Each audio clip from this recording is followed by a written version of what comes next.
Parlant de ceci, comment fais-tu les résolutions de problèmes et décisions? Je dis à ACE, ce qui vient de Ask, Clarify and Evaluate en anglais. Si on prend un recul, la plupart des problèmes ne viennent pas des procédures politiques ou comment aller sur la Lune. La plupart surviennent de problèmes de tous les jours. Principalement, il faut trouver des solutions pour remplir le gap entre ce qui est demandé de nous et ce qu'on pense que l'on peut faire.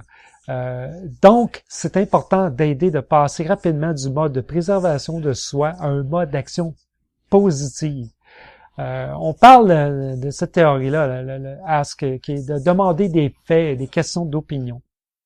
Et ensuite, clarify, c'est de clarifier les buts, identifier les préoccupations qu'il peut y avoir.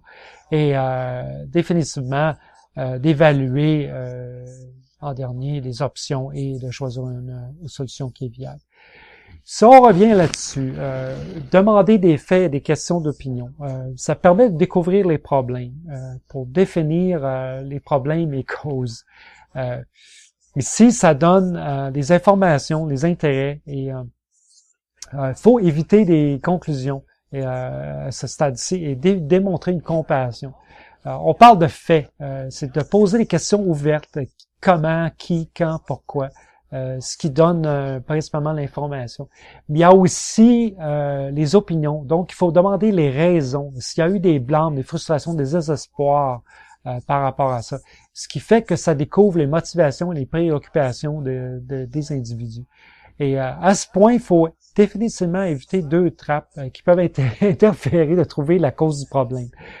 C'est de résister la tentation de donner ces solutions avant d'avoir tous les faits. Et se concentrer d'avoir l'information seulement à ce stade. Et il ne faut pas être distrait par ses émotions sur la situation. Il faut reconnaître leur opinion seulement. Et pour un deuxième étape, clarify, il faut clarifier les objectifs et identifier les préoccupations. Ce qui fait qu'on peut améliorer les performances avec ça. Il faut clarifier ce qui peut être fait. Et l'entente sur la source du problème et de la cause. Et il faut guider la personne vers une solution. On parle ici d'objectifs. Qu'est-ce qu'on veut atteindre? Il faut fixer des objectifs clairs. On utilise ici une méthode qui est SMART, qui est spécifique. Les objectifs qui sont spécifiques, qui peuvent être mesurés, qui peuvent être atteints et qui sont raisonnés et qui ont un temps associé. Donc, ça donne la direction. Et les préoccupations, il faut regarder qu'est-ce qui préoccupe des objectifs pour l'atteindre. Et qu'est-ce qui pourrait prévenir, mettre un peu les bâtons dans les roues. Ça donne une image réaliste. Et à ce niveau, c'est ne pas juste se concentrer de trouver des objectifs parfaits. C'est pas un monde parfait. Si on suit la méthode SMART pour les objectifs, on parle ici encore de spécifiques qu'on peut mesurer, qu'on peut atteindre et qui est réaliste et qui a un temps limite associé, ça peut aider pour ces objectifs. Et au niveau de reconnaître les préoccupations, faut souvent tourner du négatif, je peux pas, au positif ou je peux.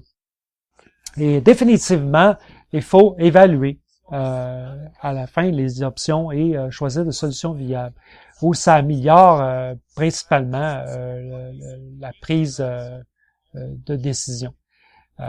Donc, si on regarde globalement, ne pas critiquer d'avance les opinions. On parle ici de pas critiquer les solutions et de trouver des solutions potentielles en équipe, de prendre du temps d'analyser chaque solution. Et toutes les solutions peuvent être possibles. Et de choisir quelles solutions peuvent être compatibles avec l'objectif, ce qui donne des solutions principalement pour la prise de décision. Et on parle de ne pas critiquer les options pour ne pas détruire les idées trop tôt. Et de mentionner les idées pour ensuite si on veut, les évaluer. Et il faut certainement, à ce stade, résister de choisir la première solution, puisqu'elle n'est pas nécessairement la meilleure. Si la solution choisie fonctionne pas, il faut juste refaire le cycle encore une fois, et si nécessaire. Et je crois que ce point est un des plus importants si on veut déléguer efficacement.